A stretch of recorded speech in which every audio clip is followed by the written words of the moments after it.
여러분 안녕하십니까? 수요일 밤 KBS 아메리칸 뉴스입니다. LA 한인 의류봉제업체들의 텍사스주 엘파소 생산기지 이전이 확정됐습니다. 빠르면 올해 안으로 7개 업체가 이전을 시작할 것으로 예상됩니다. 윤범수 기자의 보도입니다. 한인 자바업계의 텍사스주 엘파소 이전이 시작됩니다. 이미 7개 업체가 이전을 확정했습니다. 업체당 최소 100대, 모두 합치면 7,800대 규모의 생산 기계 라인이 한꺼번에 이동하는 것입니다. 텍사스 같으면 LA를 기준으로 할 때는 약 한 3만 5천에서 4만 장. 그 정도로 저희들이 보고 있고요. 이는 일감을 얼마나 확보하느냐에 따라서 그 가속도는 붙을 수 있습니다. 왜냐하면 기계들이 많이 가니까. 시기 역시 빠르게 올해 안에 이전을 시작한다는 계획입니다. 내년 1월부터 LA의 최저임금이 $10로 오르는 만큼 12월 중순에는 업체들의 이전이 가시화될 것으로 보입니다.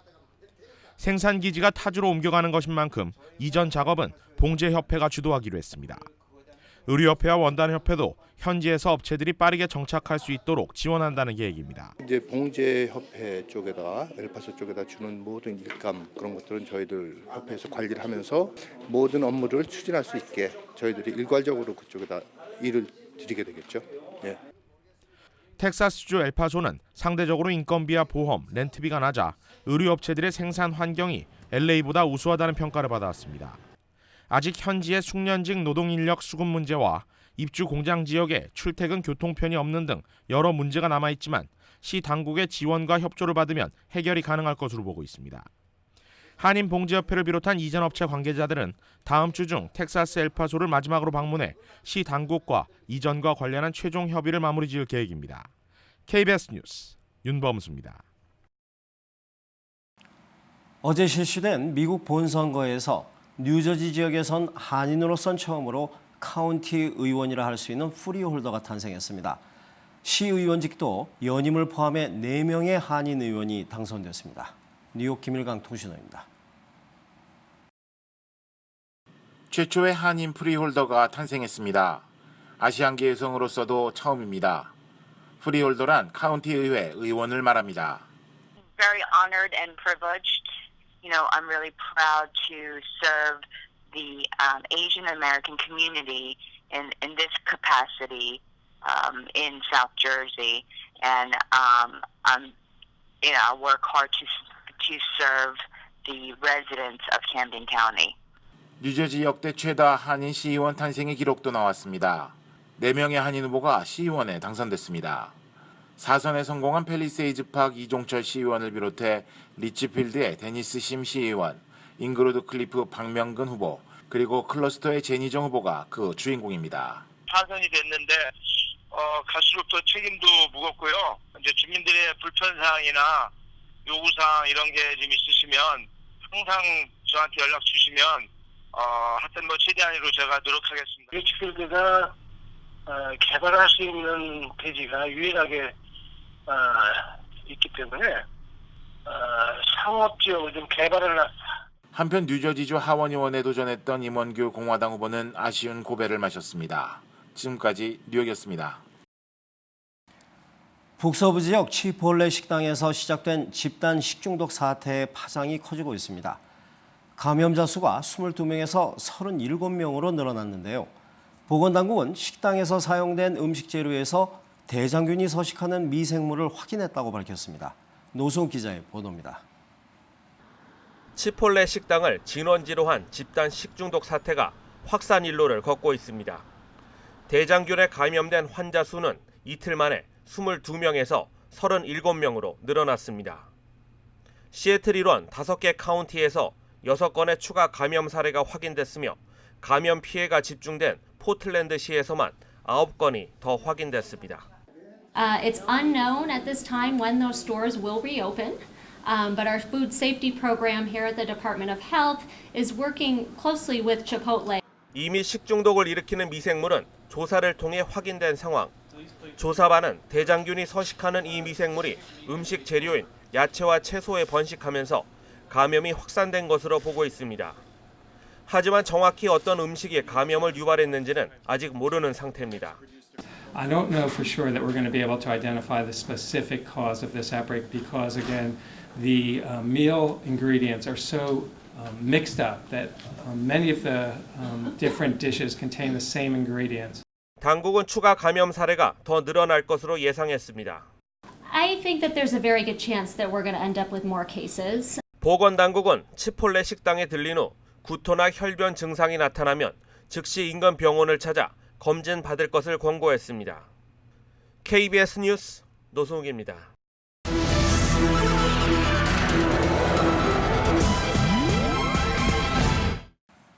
인기 스포츠인 풋볼이나 농구 경기 등을 볼 때 미군들이 나와서 국가를 부르고 참전 용사를 기리는 공연 모습을 종종 볼 수 있는데요.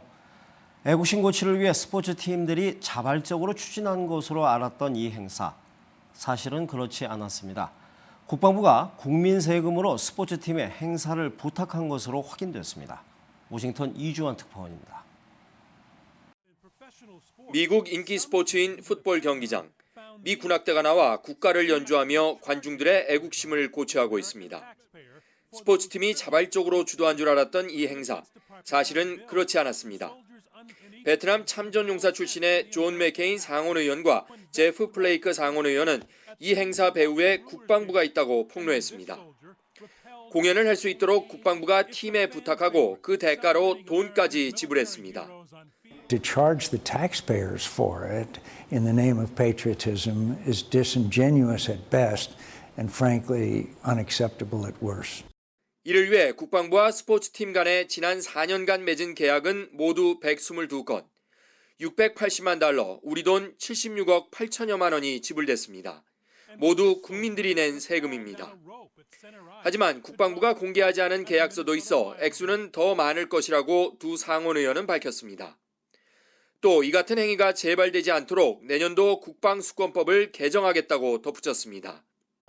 국방부와 스포츠팀 간의 은밀한 거래를 놓고 미 언론들은 돈을 주고 애국심을 샀다며 꼬집었습니다.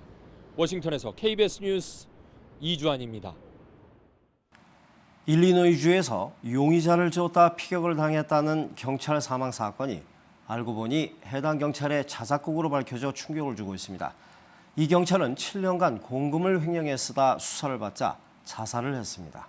박에스더 특파원입니다. 지난 9월 초 용의자를 쫓고 있다는 무전을 남긴 뒤 총격에 숨진 채 발견된 글리뉴이치 경위. 경찰이 시민에게 피격을 당하는 사례가 잇따르던 가운데 사건이 벌어져 경찰력 위축의 상징적 사건이 됐습니다.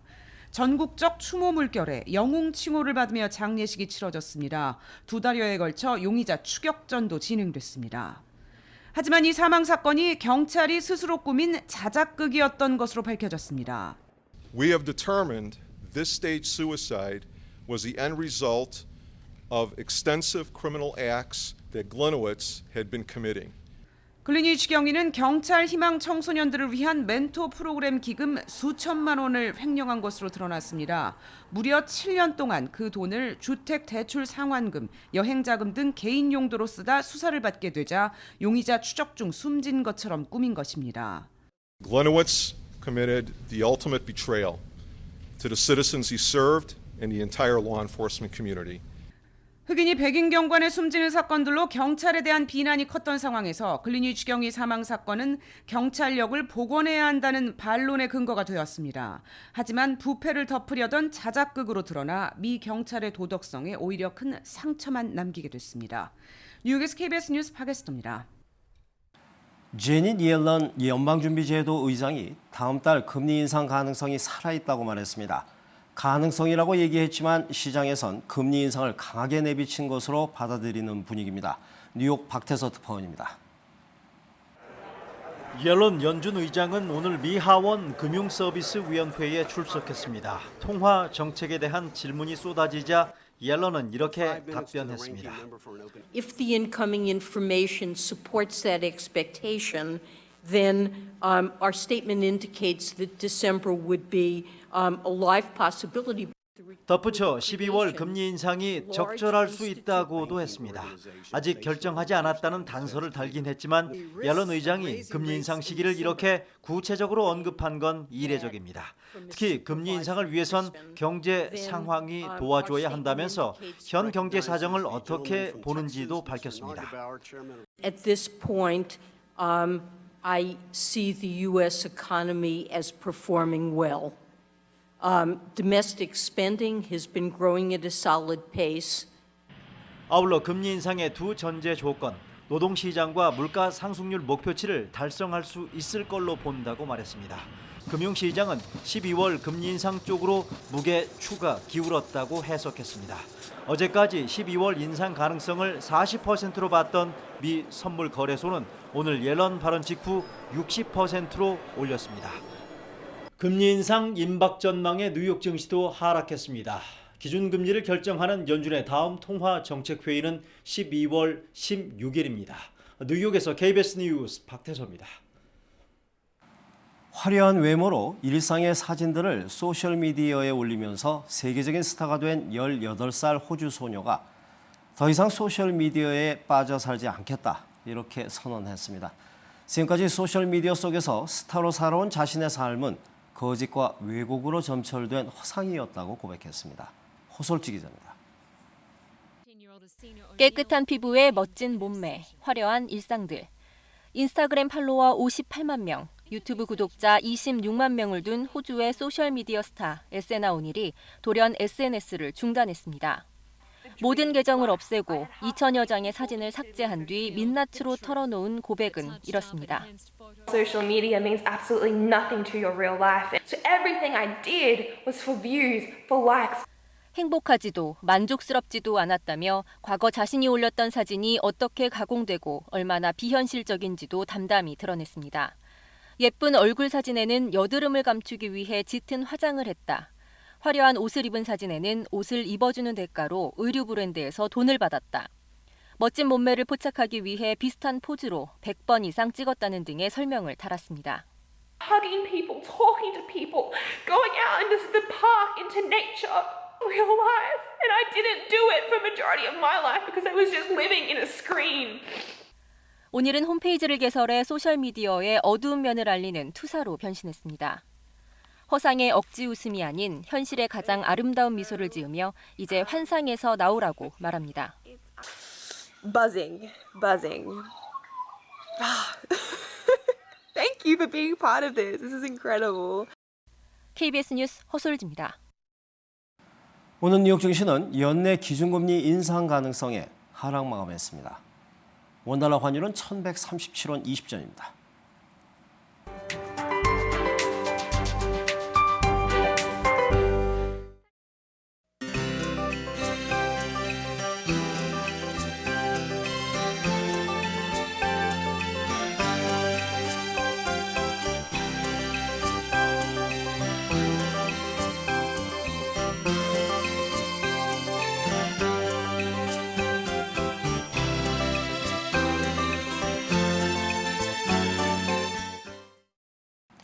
수요일 밤 KBS 아메리카 뉴스를 마칩니다. 시청해주신 여러분 고맙습니다.